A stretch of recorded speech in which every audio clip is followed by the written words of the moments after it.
Hola, ¿qué tal? ¿Cómo están? Los saluda el profesor Pablo Arias, un saludo muy afectuoso para todos los estudiantes del colegio privado Kramer en la ciudad de Huacho. No olvides, Kramer es Kramer. Vamos a tener nosotros el día de hoy la presentación de lo que es el tema de Mesopotamia. Mesopotamia, junto con Egipto, tal vez son dos de las civilizaciones antiguas más importantes de las que hay. Ya posteriormente, obviamente, alcanzan protagonismo Grecia y Roma. Pero en la antigüedad, los inicios de la civilización en Asia, en África, Mesopotamia, Egipto. Mesopotamia, etimológicamente hablando, significa ciudad entre ríos. Ciudad, tierra, país entre ríos. ¿Entre qué ríos? Entre el río Tigris y el río Éufrates. Ahora, Tigrecito, un detalle muy importante. Mira, vamos a tener nosotros que si tú analizas todas las culturas de la antigüedad, siempre tuvieron un gran desarrollo. ¿En base a qué? En base a un elemento geográfico. Si tú analizas Roma, está el Tíber. Si tú analizas Egipto, está el Nilo. Si analizas Mesopotamia, está el río Tigris, el río Éufrates. Siempre tuvieron un desarrollo en base a un elemento geográfico que les permite tener una actividad económica sólida y que luego les permite, obviamente, consolidarse como monarquías o imperios según la historia de cada uno de ellos. Ahora, vamos aquí analizando los periodos históricos de Mesopotamia. Tengo el periodo sumerio-acadio, el primer imperio babilónico, el imperio asirio, y el segundo o neo-imperio babilónico. Comenzamos con el periodo sumerio-acadio. En esta época no había una unidad política, no había una unidad administrativa, había mucho conflicto, pelea, intereses. Deben ser intereses territoriales, principalmente en lo que tenemos en el periodo sumerio-acadio. Ahora, pueblo, ciudades, estaban en constante conflicto. Sin embargo, a pesar de estar en conflictos de toda índole, político, administrativo, territorial, etcétera, etcétera, estaban unidos en el aspecto espiritual, en el aspecto religioso. O sea, se peleaban en todos los sentidos, menos en el aspecto religioso. Incluso, mira, estaban bajo el poder, unidos por un jefe religioso que se llamó Patesi. El Patesi. Periodo sumerio-acadio. Ahora, cuando estos pueblos logran unificarse, vamos a tener que comienza un segundo periodo. Se van a unificar en base a ¿qué? A una ciudad. ¿Cuál fue esta ciudad? Va a ser la ciudad de Babilonia. Y comenzaría lo que es el primer imperio babilónico que, en su nombre está, tiene como capital a Babilonia. Dentro de los reyes babilónicos vamos a destacar nosotros nítidamente a Hammurabi. Hammurabi lanza un código de muchas leyes que se resumen en la famosa ley del talión. ¿Qué decía la ley del talión de Hammurabi? Decía ojo por ojo, diente por diente. Y Tigrecito, esto a la letra era así. O sea, no era una metáfora, esto era literal. Ojo por ojo, diente por diente. Te cuento una historia de las tantas que hay sobre la ley del talión del código de Hammurabi. Por ejemplo, un arquitecto y un abogado habían pactado un contrato. El arquitecto le iba a construir al abogado su casa.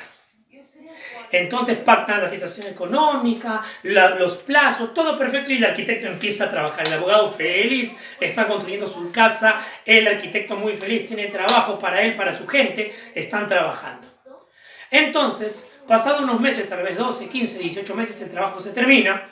El arquitecto entrega la casa al abogado, el abogado recibe la casa, paga los honorarios respectivos, el dinero respectivo, y todos felices y contentos. Pero unos meses después vamos a tener nosotros que esa casa, por un movimiento telúrico, un temblor, un terremoto, ese movimiento telúrico hace que esta casa se caiga.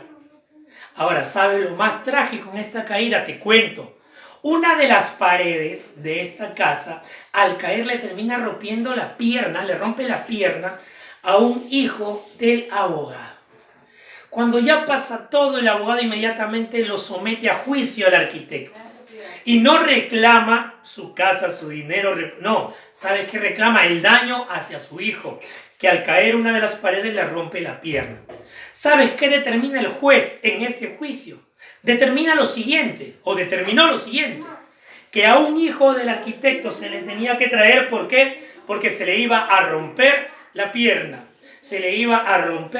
Profe, usted está loco, eso es trágico, es exagerado, es extremo. Era así. ¿Y por qué? Ojo por ojo, diente por diente. Como te digo, o sea, esto no era metáfora, esto era literal. A la letra era así. Ahora, vamos a tener el siguiente periodo que es el imperio asirio. Aquí tenemos el protagonismo de la ciudad de Nínive. Reyes notables, tengo Sargón, Asurbanipal, Senaquerib. Sargón o Sargón primero. Asurbanipal, Senaquerib. Vamos a hablar de Asurbanipal. Asurbanipal es un rey que es muy importante porque manda a construir lo que es la primera biblioteca de la historia. Ahora, datazo. Este es un datazo. Mira, primera biblioteca de la historia de Asurbanipal. Y Tigrecito, mira, yo te voy a preguntar en el examen de muchas formas y no quiero que te pierdas. Tranquilamente tu examen puede decir ¿qué rey construye la primera biblioteca? Tu respuesta va a ser Asurbanipal. De repente te pregunto, ¿a qué cultura de la antigüedad pertenece la primera biblioteca? Pertenece a Mesopotamia. O tal vez te pregunte, ¿en qué etapa de Mesopotamia aparece la primera biblioteca de la historia? Pues aparece en la etapa del Imperio Asirio. Es donde aparece la primera biblioteca que pertenece a la cultura mesopotámica. Importantísimo, esto viene en el examen sí o sí, ¿eh? Anota, viene sí o sí. Vamos con el segundo imperio babilónico o neo-imperio babilónico. Capital, Babilonia, creo que se entiende. Alcanza nuevamente el protagonismo Babilonia. Destacados, el organizador de este neo-imperio babilónico es Nabopolassar. Pero tal vez el rey más famoso, el que más recuerda la historia, no sea Nabopolassar, sino Nabucodonosor II. ¿Y por qué? Te cuento, Nabucodonosor II es quien mandó construir los jardines colgantes de Babilonia, la segunda maravilla del mundo antiguo, que hoy se conoce por escritos, mas no por algún resto material, un resto arqueológico que tengamos. Estos jardines colgantes de Babilonia indica la historia que fueron construidos por Nabucodonosor II en honor a una de sus esposas. ¿Qué se dice? Se llamó, algunos autores dicen que se llamó Amitis, otros dicen que se llamó Semiramis. Sea Amitis o Semiramis, es indistinto en este momento, pero nosotros tenemos la seguridad como dato de este capítulo que los jardines colgantes de Babilonia fueron en honor a una de estas dos mujeres, a Amitis o Semiramis, a una de estos nombres, porque era la misma mujer, a uno de estos nombres, Amitis o Semiramis, esposa de Nabucodonosor II. Ahora, manifestaciones culturales. Tengo arquitectura, escultura, matemática, otros aspectos. Los zigurats dentro de la arquitectura eran pirámides truncas, o sea, pirámides sin puntas, eran plataformas piramidables, eran pirámides escalonadas, tenían una función administrativa, astrológica, astronómica, si quiere llamarlo, pero era más astrología porque no había una figura de ciencia. Pero si quiere llamarlo astronómico, no hay problema.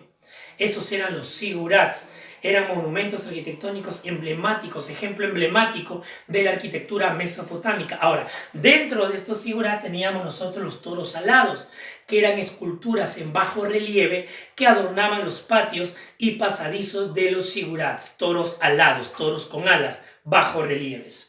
En matemática tengo el sistema decimal, duodecimal, sexagesimal. Destaca pues el sistema decimal, aunque en trigonometría se usa bastante el sistema sexagesimal. En matemáticas entonces conocieron el sistema decimal, duodecimal, sexagesimal, entre otros conocimientos. Y por último tengo que se inventó la rueda. La rueda se inventa primero para lo que es el trabajo agrícola. Luego vamos a tener nosotros que van a inventar la escritura, y la escritura también es muy importante. ¿Sabes por qué? Porque es la primera y más antigua escritura que presenta el hombre, que fue la escritura cuneiforme. ¿Quién hace que aparezca esta escritura cuneiforme? Apareció en el pueblo de los sumerios, cultura mesopotámica. ¿En qué época de la sociedad prehistórica? En la edad de bronce. La escritura, acuérdate, escritura cuneiforme, edad de bronce, pueblo de los sumerios. Bien, muchachos, esto ha sido entonces lo que es la cultura mesopotámica. Tenemos nosotros la siguiente entrega, la siguiente clase sobre lo que es Egipto. Vamos a ver los principales faraones, manifestaciones arquitectónicas, la religión egipcia, bastante conocida desde la siguiente clase. Un saludo, fue el profesor Pablo Arias, a seguir estudiando a todos los estudiantes del Colegio Privado Kramer. Recuerda, Kramer es Kramer.